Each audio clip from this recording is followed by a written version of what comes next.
Welcome back to New Rockstars. I'm Erik Voss, and today it is such an honor to be with Ms. Marvel, Kamala Khan herself, the first to be identified of a certain beloved category of Marvel superhero in the 616 MCU, or is it 616? We'll talk about that. We got Iman Vellani here with us today. Thank you so much for chatting with me, Iman. Welcome. Thank you.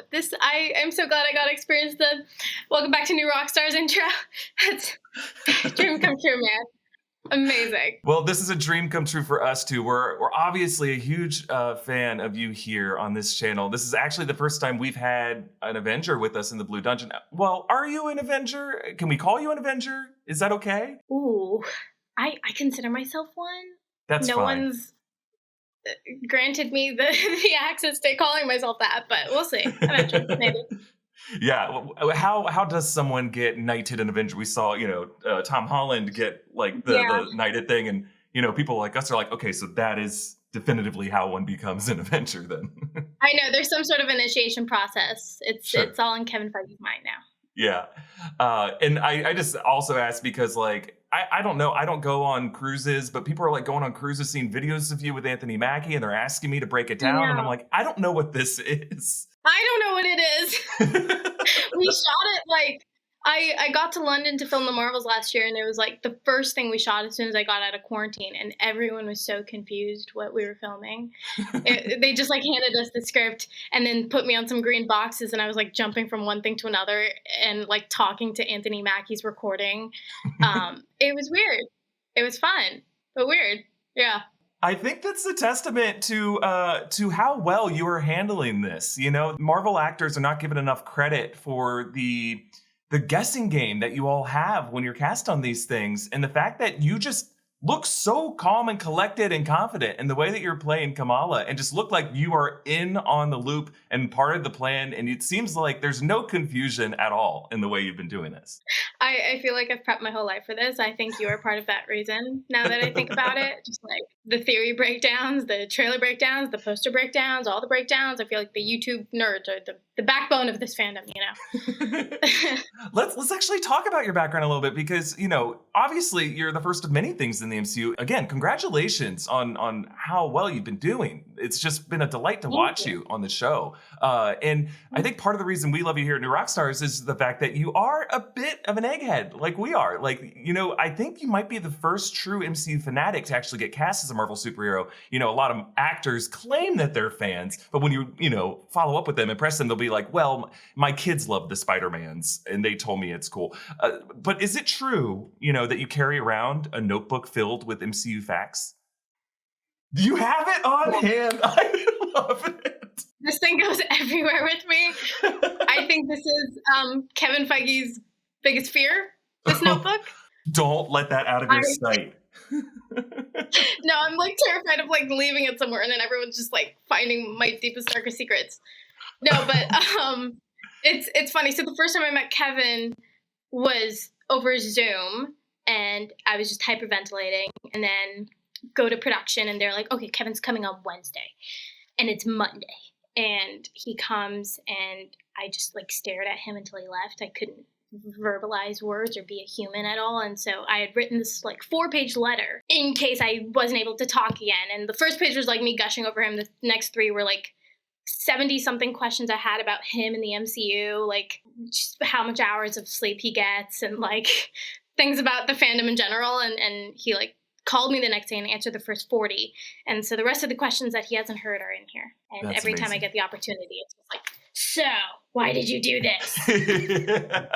I mean, you were never allowed to get to the end of that list. I want you to just keep asking him questions, because you're giving him ideas. You're giving him great ideas, I'm sure, for the future.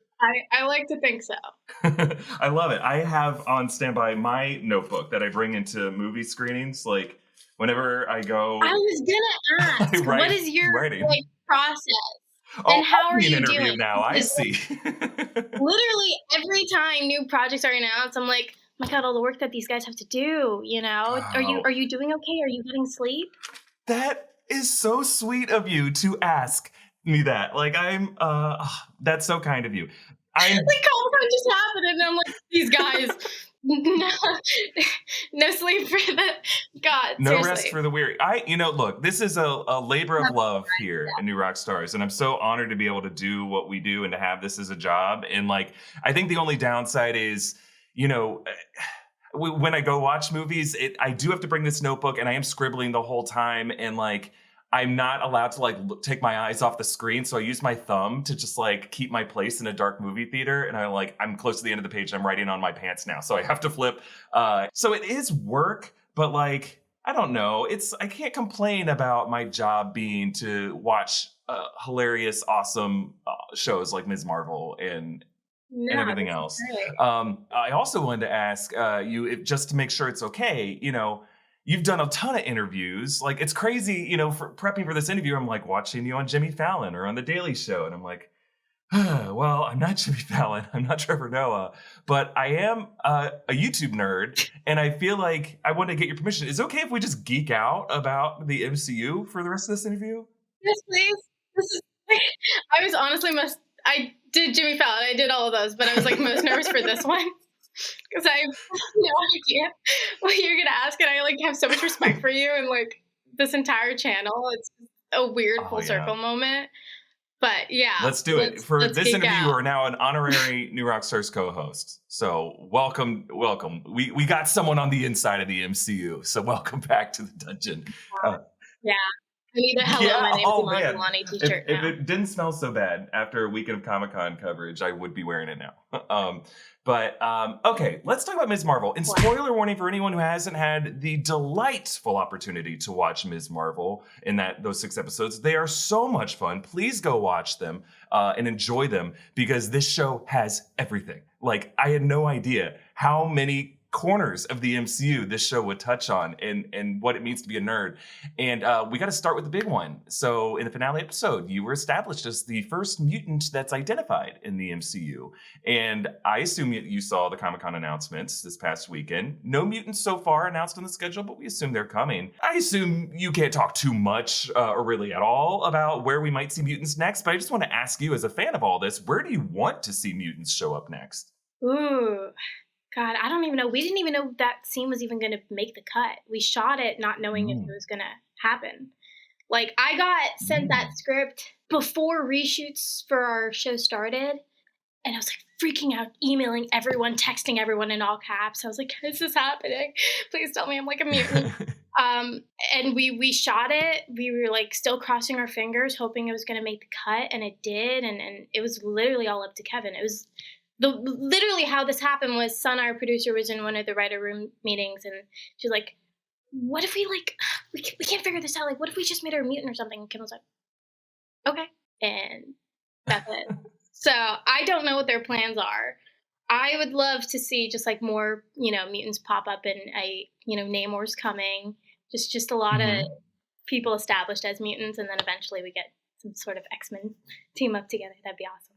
Absolutely. Yeah. I think it seems to be the plan. Watching Multiverse of Madness, we were like, okay, well, they have Patrick Stewart coming in, and maybe that's the way they're going to do it. But then 2 minutes later, we're like, I guess not. But I like this approach of just establishing characters like you who have that genetic predisposition. I think that's like a more organic way to go. And I'm glad that you get to be part of it. I know. What an honor. I mean, especially working with Sana and knowing, they wanted to make her a mutant in the first place. And it was a weird time in comics, so it didn't happen. But it's so exciting. And everyone, I couldn't get any takes where I wasn't giggling, except the one that we saw on Disney+. Literally every single time Matt said the word, I had to break. It was just too good to be true. Yeah. Iman, I loved the way you delivered it too. Like, you did this thing that sometimes if you watch like outtakes from Saturday Night Live, some actors will, to keep from breaking, will go. That's literally, that's the closest we could get to me not breaking. It was so wonderful. I'm so excited to see them cut it all together, all my terrible outtakes of me just laughing. I had to, it was terrible. And Matt did such a good job in just saying the word, and I couldn't say the word in real life for the longest time until recently. I kept calling it the M word. It was just, give me chills. Yeah. Well, and the M word can mean anything in the MCU, right? Like we have Mephisto, we have House of M. You know, the M word has so many I am so excited for the day connotations. that Mephisto actually comes into the MCU. Oh, me Greater too. than your birthday. Oh, me too. Yeah. I think I'll have to change my birthday to that date, you know, when he arrives. Please do. Yeah. Okay, so it's interesting to hear how that came about. I assume something like that had happened because it's interesting when you watch the episode, this scene almost feels like a post-credit scene. It comes after we have this moment where It was Bruno... going to be, but Yeah, we like it just felt too good and we needed to, you know, like kind of keep people watching before sure. the actual post-credit scene. So yeah, it totally was meant to be one. And it felt like this nice coda with Bruno and Nakia. I love that Nakia gets the Mean Girls reference with the shawarma worked in. Yeah. It was like my favorite joke that episode. But do you have any insight into what might have been in Bruno's note? Because we never saw what was on the note that he put in your locker. That's a great question. We did have, so that last lamppost shot that you saw, we did have a version where it's Kamala reading the note that Bruno left for her. And they had written this like fake note for me, but they didn't show me what it was until I read it, so I would get all emotional or whatever. But I think that's something we're going to explore in season 2 if that happens. Okay. I hope it happens. I think all these characters have a lot of story left to tell. But yeah, maybe it's Bruno's, you know, just pouring his soul out and then confessing his love for Kamala. Who knows? Yeah, that'd be great. So talking about that post-credit scene, it's been confirmed that Kamala and Carol Danvers, by the producers, that they did swap places. We also learned that the director of the Marvels, Nia DaCosta, actually shot that scene, which we speculated. It felt like it had a slightly different vibe to it. Did you know when he shot that scene where Kamala might be transported to? What did they tell you was happening in that moment? Again, you can plead the fifth. You don't have to say too much because I know it ties in with the next movie. So we did shoot that in the Marvels, not during Miss Marvel. So I do know the story because I was in the movie. But yeah, they did switch places. Where did she go? We'll find out in a year. Okay.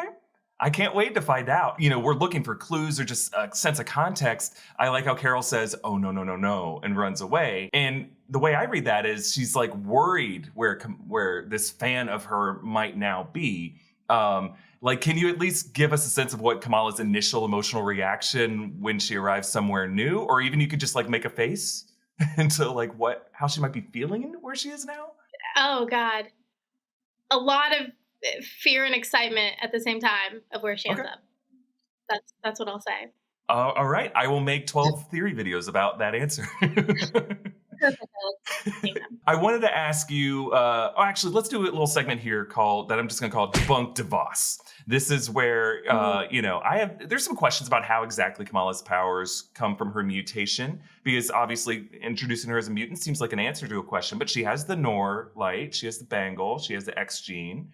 All three seem to be necessary. And my explanation on this, and I kind of want you to debunk this, but like, I'm thinking that the mutant gene might be the lock mechanism. Her family history with the Nor dimension might be on the other side of that locked door, the source of her power. And the Bangle is the key that unlocks the lock to open the door. Is that the case, do you think, specific to Kamala Khan? Or do you think this could be a way to describe all mutants in the MCU going forward? I feel like it's specific to Kamala. I think you're on the right track with it because we never really fleshed it out just because we didn't know if the scene was actually going to happen. But I made many theory boards prior to filming because I was so confused. The way I justify it to myself is like, yes, the Bangle unlocks her X gene. I think her actual mutant power is the ability to facilitate the Nor. So she is part Jinn and she's part human. But she can do what Kamran can't. Like, I don't think Kamran's a mutant because he can't harness the Nor the way that Kamala does. He can't, like, control it the way she does. And I think that's kind of her power. Yeah, that's kind of what I'm going with. That her ability to kind of make shapes out of it is like the mutant power. Like Armor from the X-Men. It's a very similar vibe. And I think that's kind of what inspired, the way we animated Kamala. Yeah. I like that. There has to be some kind of like biological component, like a muscle memory that you're reconnecting with in order to be fully mutant. I like that approach.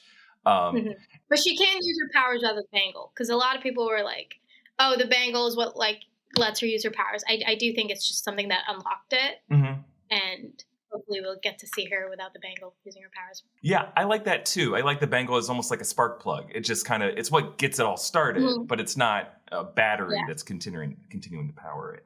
right. Actually, I wanted to ask about that moment. One of my favorite moments from the season is when Waleed explains the Nor dimension. We see this awesome holographic map display of the dimension's architecture. There's like a tree, and you know me, I'm like going frame by frame through that.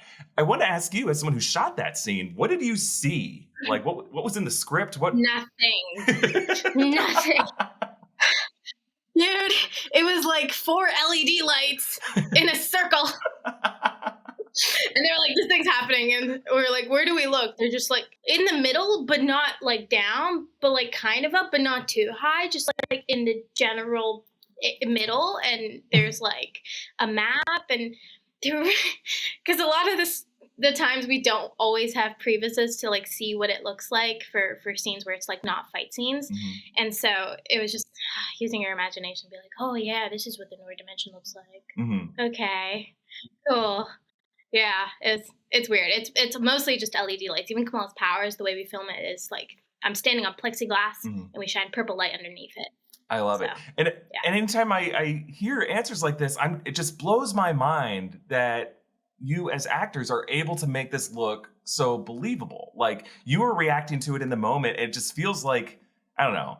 Like I took some acting classes in college, but I don't think I could ever believably go on a green screen set and be like, this is actually something I'm holding or looking at. I honestly, it wasn't that hard. If you ask the right questions, especially with the powers, because this is such a new power set and something we haven't seen in the MCU yet. And so it's stressful because everything we establish now is going to be canon for the rest of the MCU. Mhm. And so we had to be really careful about like, my physicality and whatever, how we manifest this. How difficult is it for Kamala to, make these shapes? What does it look like? What does it feel like? Mhm. And so just sitting down with their VFX people asking all these questions, and then they come up with these pre-visualizations of what the scenes are going to look like. And so it gives you a bit of an idea because it's like a cartoon version of what it's going to look like for real. And yeah, but otherwise it's just really awkward and it's dead silent on stage and you're just like this pretending like you're saving people's lives. I mean, I think that's such Yeah. a smart question to ask of how it feels. Like, how hard is it to do this? Because, yeah, there are moments where it seems to burden or strain Kamala to be making these shapes, Yeah. which is just interesting to watch for sure. I want to ask you about time travel. Major twist in this series.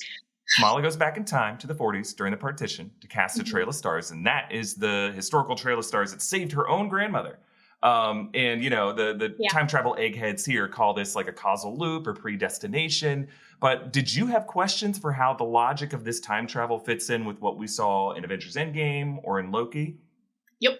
First thing I asked, I'm like, doesn't this break all the rules? And they're like, we'll figure that out.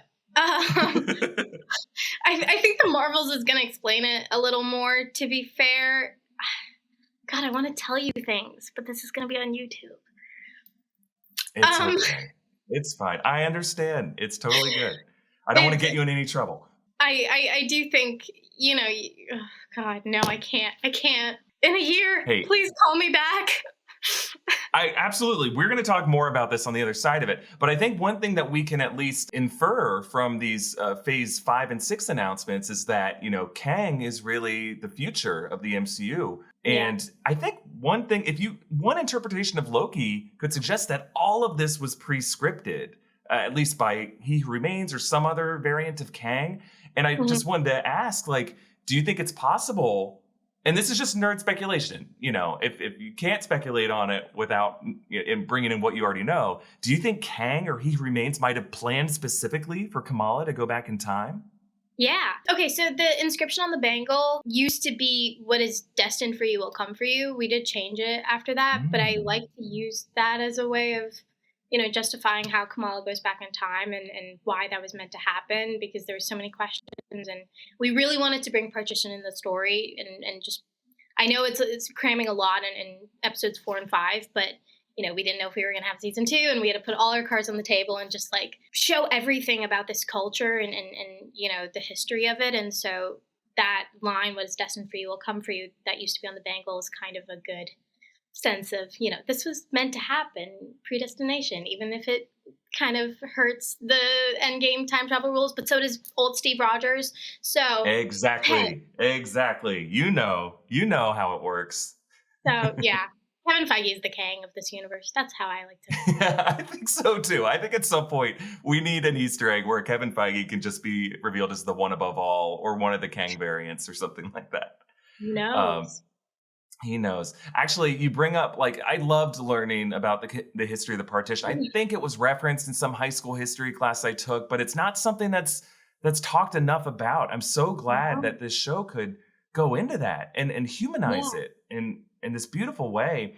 And I honestly, I have to confess, "What you seek is seeking you" was my favorite line of this miniseries. And and I have to also say, I initially interpreted it as, oh, it's like a warning, like the person you're hunting down is going to stab you in the back, so watch your back. And then the next episode, my heart melted when it was contextualized as what you just described, this sense of destiny, that your deepest hopes and desires are just as eager to find their way to you. This line from Rumi, the Sufi poet and mystic. And I'm writing my wedding vows right now, and I almost put that line in, but I thought it might be a little hokey. But I wanted to ask you, was there any line or scene in the series that was especially meaningful for you? Ooh, the first time in episode 3, it's not even like that momentous of a scene. I mean, I guess it is. The first time Kamala uses her big in hand at the wedding after Bruno breaks his arm. So we had like 2 takes to film that, and there was a version where we said embiggen, but it didn't feel right in that moment. But it was the first time that we see her embiggen properly, and I wanted to get it right, and we had 2 takes to do it. And Sana, our producer, she's on set every day, and I only care about her approval. And so like we do the shot, and it was really like annoying technically, because all the action scenes are just so exaggerated to look better on camera, and it's not how you naturally would punch, just because we need to go this way and leave some space in the frame for the big fist. And so it was really hard, and I thought I did a really shitty job. And then I was like crying, and Sana after just like came up to me and was really proud, and it looked really good, and it just felt really good, and watching it felt really good. And so that like little moment, just all the little comic booky moments, I just appreciated a lot. Even seeing Partition, it was one of the most stressful things to film, just because it felt so real, and we were in Thailand in the middle of the night. It was like 40 degrees. It was terrible. We had costume changes midday because we would sweat through our costumes. And so that entire scene was also like really emotional for a lot of people. But yeah, I honestly, the entire show just had moments where either from the comics or from my culture, I definitely embrace my culture a lot more now after filming the show, which is crazy. Yeah, I think it's been like an enlightening experience for everyone watching this show, just to learn both about like the culture of Karachi, and then as well as like Jersey City, and what it means to just spend an afternoon shopping with your mom. Like, I thought it was so beautiful. All right, I got to ask you, I read the Reddit AMA where you said that after you said that the MCU wouldn't be 616 on the red carpet, that I guess Kevin Feige saw you the next day and stared you down and just went like, and walked away. I think about that every day. Okay. I get it. I get he makes decisions. That's fine. He's done a great job. I'm just trying to, it's convenience. Now you have to specify comics 616 versus MCU 616, and I'm just trying to save everyone's breath, Like, it's a lot. Yeah. Kevin just doesn't like 9999999. So I get and it. I don't blame him. There's too many nines to say. You lose track of your nines 3 nines in. So I get it. 616, I think, is a nice, clear slate, but it does require further explanation. You have to like remind people, well, then the movies are an adaptation of the comics as opposed to a universe alongside them. Which is how I used to think about it, which is why I disagreed with the 616. But why I can't do anything about it. After going through this process, you're now in the midst of it. Does it give you a greater appreciation for how the execs build this universe? Or do you think it's still like something can be MCU canon if enough fans believe it to be true? Or are you still clinging to that? Ooh, that's a good one. Okay, well, there are a lot of things that are planned so far ahead, and you don't even realize until things just click and you're like, oh, this is a moment where you can bring back this from this movie. And it's just incredible how these guys like come up with this stuff and you know, try to tie all the pieces together. And then there's a lot of seeds that we plant that we don't have plans for. And then like 5 years down the line, they'll be like, oh, remember that? Let's do that. It's like, I honestly like Iron Man 2 and just like having the little Namor and Wakanda references on the map. I feel like that was never planned, but I don't know. But now it's, you know, coming into play and it's awesome. Seeing how many Easter eggs that weren't even planted and you guys made just out of thin air. It's amazing, especially now being a part of this and then watching your breakdowns and be like, oh, we didn't even plan that, but that works. Amazing. You can take credit for it. You can absolutely take credit. And that's what's just so cool about growing up with the MCU is seeing little like Atlantis references in the middle of the ocean on a map. And then now they can pay it off like 10 years later. It's just really exciting. And then I guess the last thing I want to ask you, we know that Peter Parker's on YouTube. I have a theory that he's just posting under an anonymous account, like the videos that he self-records of himself. Is there a chance that Peter Parker and Kamala Khan might have come across each other's content? Kamala's got her YouTube channel. I'm sure. I would love to see them like just talk about that and be like, wait, I subscribe to yours too. Yeah, that'd be fun. I think they had such fun vibes in the comics as well, and those team ups were one of my favorites. So hopefully we'll see it soon. Well, we will leave it there, but Iman, thank you so much. It was such a delight to be able to meet you and to chat with you, and I can't wait to chat with you more after we see you next in the MCU. Yes, I've so much to spill, because like I want to tell you you're wrong about things, but I can't tell you what you're wrong about. It hurts. Until I'm proven wrong, I'm right. Thank you for this. This was fun. I think that's the trick, you know? Well, thank you again, Iman. I just want to say thank you and keep up the great work. Thank you. You too. Get some sleep. So that was our interview with the amazing Iman Vellani, Kamala Khan, Ms. Marvel. If you haven't seen the episodes of Ms. Marvel yet, what are you waiting on? It's so great. And next summer, Iman Vellani will join Brie Larson and Tiona Paris in The Marvels. Thank you for joining us. You can follow me on Instagram and Twitter at EA Voss. Follow New Rockstars. Subscribe to New Rockstars for breakdowns of everything you love. Thanks for watching. Bye.